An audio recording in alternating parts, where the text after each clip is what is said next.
Closed the chapter last night in a nice way. It's been a while since we had a good, positive, healthy, fresh team meeting in here. Talk about players of the week and all that stuff and all the positives. It's always fun to have one of those. But, against a really good Louisville team. But we closed the chapter on it. And again, we're moving on to a really good Wake Forest team. There's a lot of stuff on tape, offensively, defensively, special teams-wise, that we could still do a lot better. It's not like we're a finished product yet. We're still learning, still getting better. Defensively, too many long drives, too many drives that continue to go that we should, stop earlier execution-wise.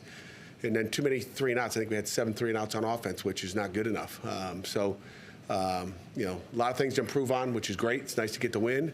Then we move on and continue to get better this week in practice. And then let's go to Wake Forest. I might as well hit Wake Forest. Obviously a good football team, 3-3 football team. Got to play on the road, which we've not won a road game yet, so that'll be the first challenge, is going on the road and executing as, a younger team, wherever that may be. And, against a talented football team, I think. I mean, they played Clemson, 17-14. Again, good team. Virginia Tech, gave it to them pretty good last week, but Virginia Tech, I think that Drones guy, he ran for a lot of yards. I think he threw for 330-some yards, which are a lot of yards. I think that guy just continues to get better every week. Again, that was a good physical football team. So we know who they played, I think they're they do a nice job. They got a system, and they believe in their system, kind of like we do. Dave Clawson is a heck of a football coach. Warren Ruggiero is his offense coordinator, who I think kind of calls the plays, but with Dave being in there a lot, and Brad Lambert's our D coordinator. So, offensively, a lot of RPOs. So something we haven't faced a ton of is just the run pass and the riding it up into the line of scrimmage and throw it over your head, or throw it slants and digs and 5-yard outs, 10-yard outs, fades. Hit us on a fade in the championship game on an RPO where it looks like run, and everybody commits to the run, and they throw it over your head. So that'll be a challenge defensively. And not offensively, it's very similar defense to what we are. They're 4 down, an attack front up front, play a lot of quarters and a lot of man free, and they're going to blitz you. Whether it's safety backer from the field, safety backer from the boundary, they'll do a little bit of everything. So stuff that we have seen. And stuff that we just got to go out and execute and do a great job communicating. So, good football team, and looking forward to the challenge. Questions? After having a chance to review the tape, how would you assess the offensive line's play Saturday night? Overall, pretty good. Overall, that front, was a nasty front, really. I think coming in, they did a good job neutralizing them, I think, up front. And again, there's still fundamental things, a couple ID issues as far as where we're blocking 2 in the run game. But you give up 1 sack, you're getting a little bit better. I'd say, based on what they've. I don't know what their sack total is on the year. I don't know how many they're averaging a game, but I would imagine 1 is underneath their total. I don't know how many times they got Hartman the week before, but it was quite a few times. So, I thought they did a solid job, and we'll just keep getting better. Was Blake not playing due to injury, or was that just you made a position change up Jerry, will you tell him? Yeah. You Jerry, tell him. You'll typically say if a guy's banged no control up. over him, sorry. He didn't get beat out, put it that way. Okay. So Blake's still a starter in there. If he's available, we'll find out. On the defensive side of the ball, you guys had 4 fourth-down stops, especially the one where they were 4th and 1, and they ran right at you guys, and collectively you wanted to defensive front. Did you see more from your guys up front in this game that you guys have seen so far? Maybe, but it was also the backers. I mean, it's everybody together. I mean, the D-line can do a great job attacking. If the linebackers don't fit it right and fit it physical, I've been emphasizing just being more physical at the linebacker position, just coming down and blowing people up and creating a wall at the line of scrimmage. We did a nice job on that. It wasn't just one guy. It wasn't just Dayon who did a nice job to start it off with. But the backers fitting off of them and fitting where you need to be, and not running behind each other, fitting. So I mean, I think it all comes together when you do it that way. But it's got to be like that all the time. Do you feel like the pace of the chemistry is trending in the way that you want for your linebackers fitting with your defensive line? Sometimes, I think Bengali was a little rusty out there. So I mean, he was rusty. He didn't play one of his better games, but you kind of figured that was going to happen. He hadn't, played in a game in a few weeks, so you kind of figured you were going to probably have a rusty Bengali. But, I think the chemistry's good. I mean, little by little. Again, every week's a little bit different. That's the thing. I mean, yesterday, or Saturday, whatever day that was, you're facing a run and a pass team that's going to do a little bit of both and tricks and all this stuff. And then, the week before you're facing, you're trying to stop a quarterback run, a wildcat offense, trying to defend 11 guys, as I've told you. So it's every week's a little bit different what you're trying to defend. Now you got the RPO, so it's 3 different offenses in 3 different weeks that you're trying to. So things got to go to that way, and we got to execute like we had this past weekend. The numbers aren't huge yet, but do you feel like you're starting to turn a corner with the run game, with your own run game?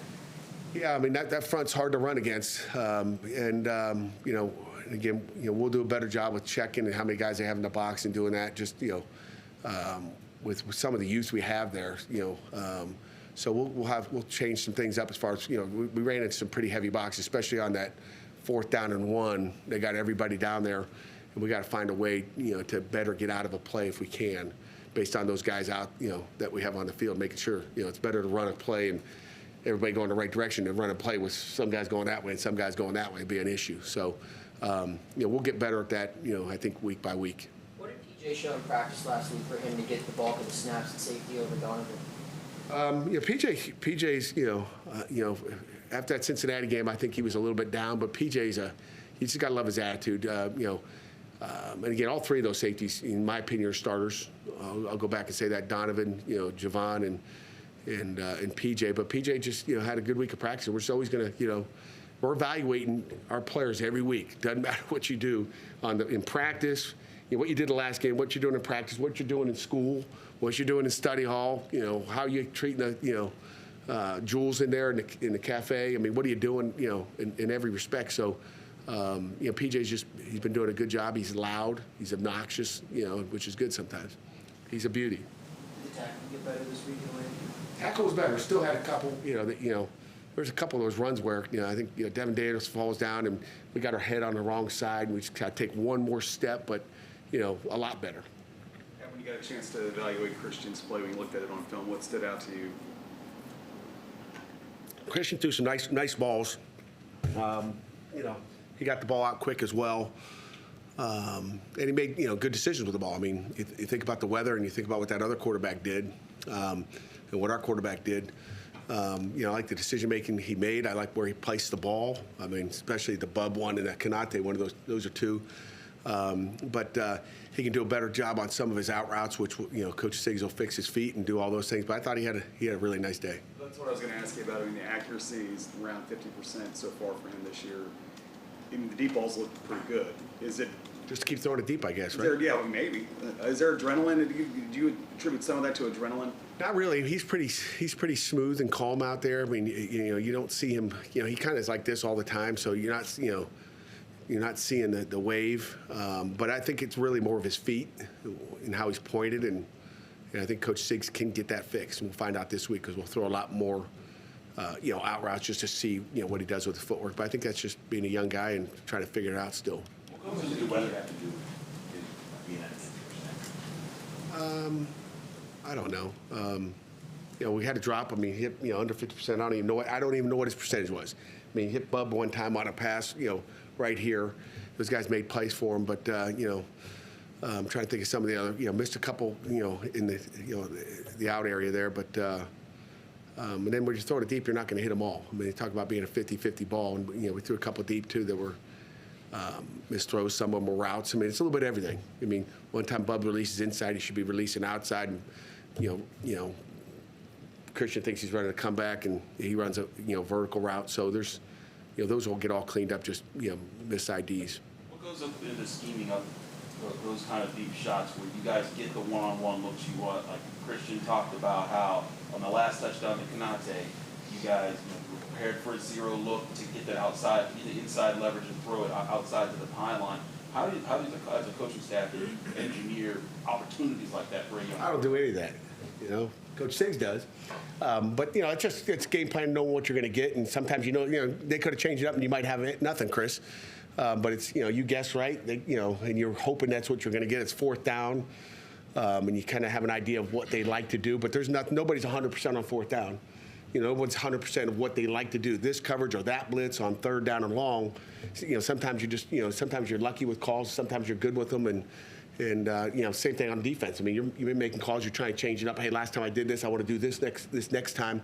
Sometimes you guess right, and sometimes you guess wrong.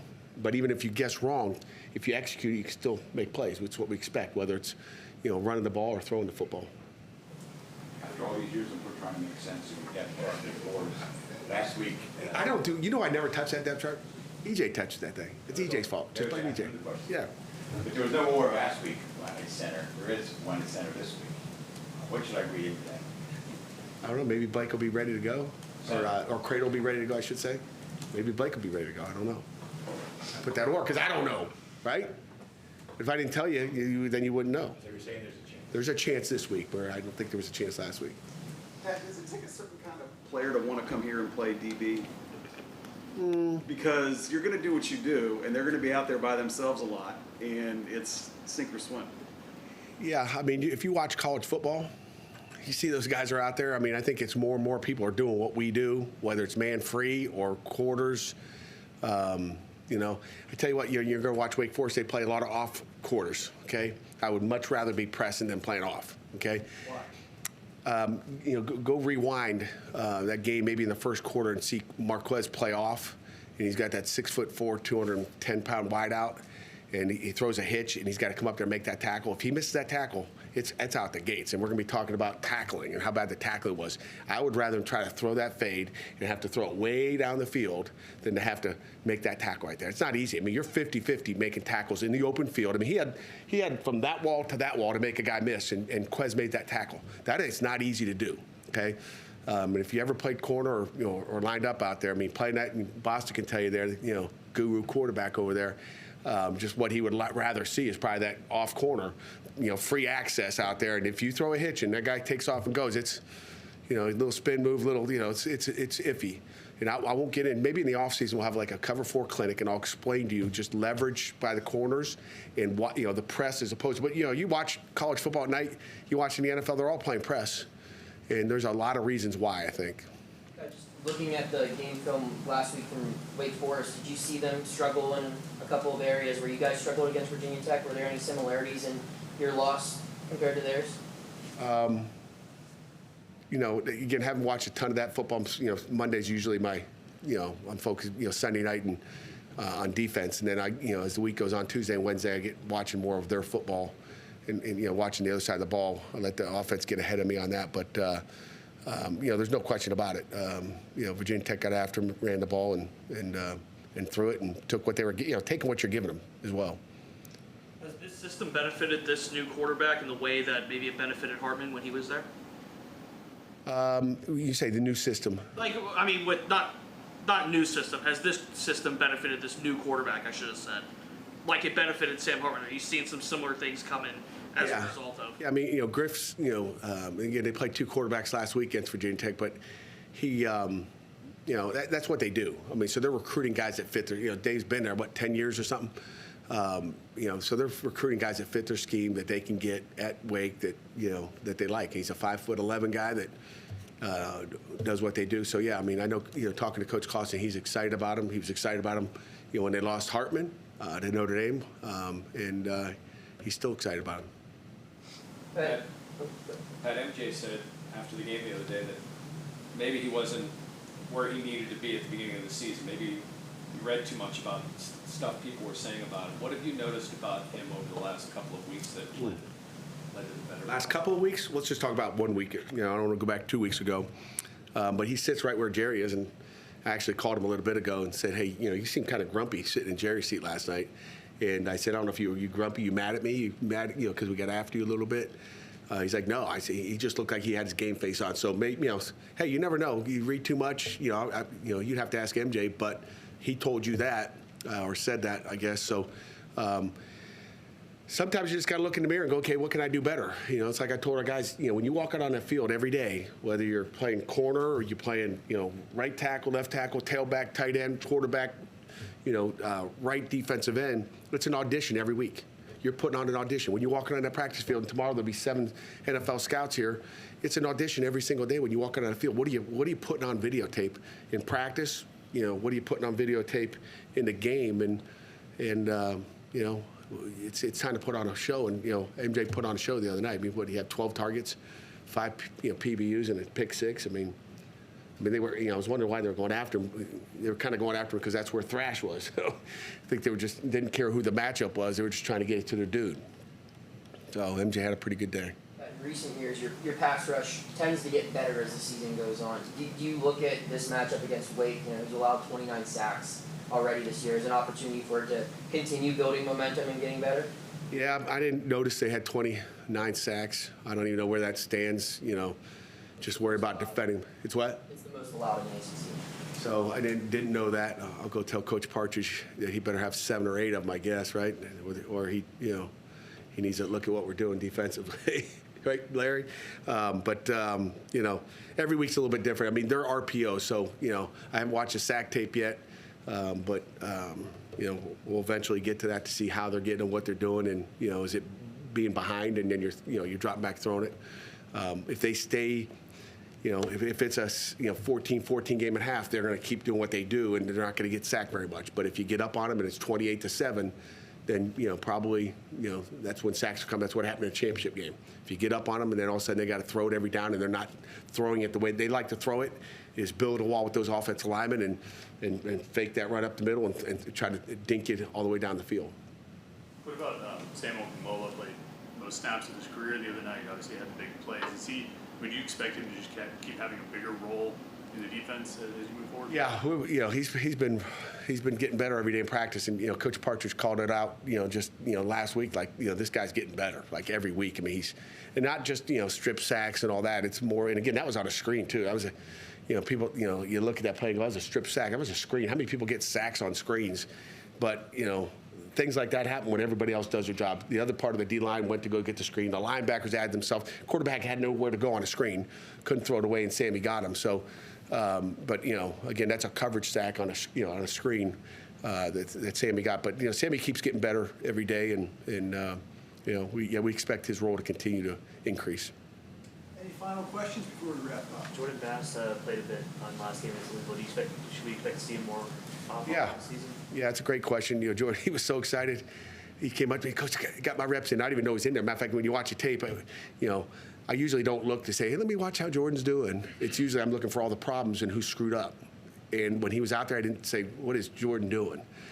So he's just going to keep getting better. We had our, I think I told you Thursday, we sit down and say how we're going to play the plays, and we go down through it, and I just kind of talked to Coach Mann and said, give that guy 2 plays. Let him go out there. We're going to need him as we go. We just got to put him out there, see what happens. Don't put him out there for 7 or 8, 10 plays in a row. 2 plays, and then get him out, and let's just make sure he's good. Coach him up on the sideline and get him back out there. I think he had 4 plays. He's got an expanded role in special teams as we go, and we're just going to continue to play him and get him ready. Will, you've got the last one. Yeah, Pat, I have a buddy working on the story, so you can help me out here. We're going to meet to talk about scheduling later this week. The ACC is football scheduling down the road. Is there any concern as a coach that some of the historical stuff that between schools, like Georgia Tech and Clemson, for that matter, the schools that are close to each other or have long histories together, might be disrupted by this? Yeah, I think so. I mean, I think everybody worries about disrupted. I think that the ACC is going to try to keep some of those, and I think at some point I think they're trying to schedule it where you have again, I'm not sure how they're doing it. I have no idea really what goes on behind the closed doors, kinda. But they're trying to keep some of the things where we'll have maybe some regional teams that would play every year, but then some teams have nobody they regionally play every year, which is odd. You think you'd have 2 teams that you're always going to play for the next 7 years, and then see where it goes from there. But I think they really need to take into account travel. Just to maybe follow up on your scheduling question. Think about travel. We know we're all going to have to go out west. They're going to have to come east. So take that out of it. But I think we just got to make sure that there's some people aren't traveling too much and some people not traveling at all. That would be my biggest concern is not the rivals, but who's traveling, who's taking buses every week. I mean, it can't be like the Virginia, North Carolina plays, teams playing round robin down there every week. They get to, jump on their bus for 15 minutes and go play each other. When someone else is flying, 700 miles to get to their game and then gets back at 3 o'clock in the morning. So I think those are some of the things that I get more concerned about more than I think they're going to, try to get the best matchups they can for TV, right? That's everybody wants. I don't think they're going to take away some of the TV things that everybody cares about. Because, your two biggest, quote, rivals, and Who are they? historically speaking, are not in your conference, right? I mean, they're regional rivalries, but you're not guaranteed to play them every year. Are you worried that you guys might be more susceptible to, well, let's just have Pitt go over here or have Pitt go over there because you don't have sort of that, well, they have, Florida State and Miami have to play every year or whatever. Right. Yeah, I mean, you worry about that, and that's why, you want to play variety. I think travel's one thing, and then playing, one of the reasons they went to one division is so you could have a variety of teams you get to play. So just keep the variety going. Is it hard, though? I mean, this team you're playing this week, you don't play them very often. Is it hard? Does it feel like you're in the same conference with these guys when you see them once every 3-4 years? There's no question about it. I mean, it's not like you're going back watching 2021 and 2018 tape on Wake Forest to see what they did and how they did it. And you're like, they've changed a little bit since 18, but 21 they're pretty similar, except who's playing the quarterback spot and they do what they do, and they do it well. So, that's always a concern, but that's kind of where we are with these mega conferences that are 16, 17, 18 teams in a conference. You're going to see more and more of that.